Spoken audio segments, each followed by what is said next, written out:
তাহলে 0 দেওয়া গুণ করলে 0 0 0 0 হবে, 4 বারই হবে 1 0 0 0 0। এখন নামলো 2 0 0 0। দাদা হলো যে 3 বার যদি আমরা গুণ করে যাই, 3 দিয়ে 3 বার গুণ করলে আমাদের এইটা 6 হবে।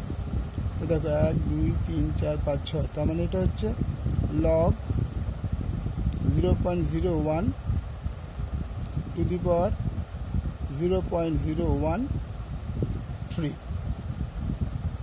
তাহলে এই 3টা যদি আমরা বাইরে পাঠিয়ে দিই, গুণটাকে আমি করে দেখে নিই। যাই হোক 1 2 3 4 5 6, 3 বার গুণ, ঠিক আছে। তাহলে এটা হবে 0.01। তাহলে এই জিনিসটা সমান 3 × 1 = 3।